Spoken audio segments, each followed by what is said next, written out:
যে কোনো প্রতিযোগিতামূলক পরীক্ষায় যদি আপনার ভাজক সংখ্যা নির্ণয় করতে বলে, তাহলে আপনারা খুব সহজেই নির্ণয় করতে পারবেন। চলুন শুরু করা যাক। যদি আপনার বলে যে ৭২ এর ভাজক সংখ্যা কতটি, তাহলে প্রথমত আমরা ৭২ কে লসাগু করব।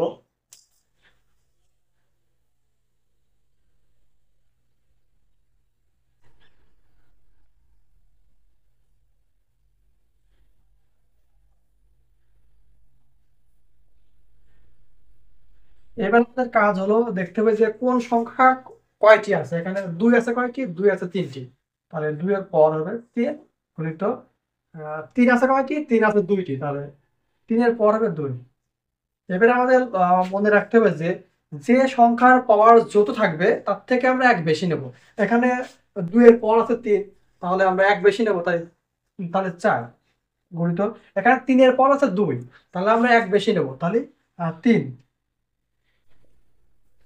১২। তাহলে ৭২ এর ভাজক সংখ্যা হবে কয়টি? তাহলে ৭২ এর ভাজক সংখ্যা হবে ১২টি।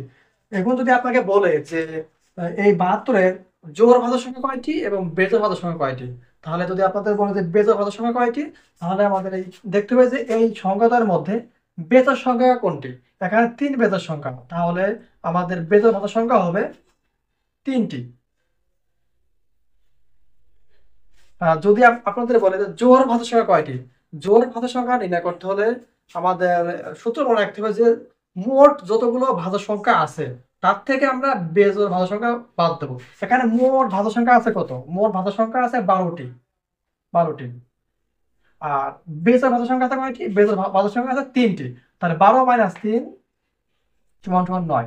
তাহলে আপনারা এই টেকনিক অবলম্বন করে খুব সহজেই ভাজক সংখ্যা নির্ণয় করতে পারবেন। সে আপনাকে জোড় বলুক বা বেজোড় বলুক।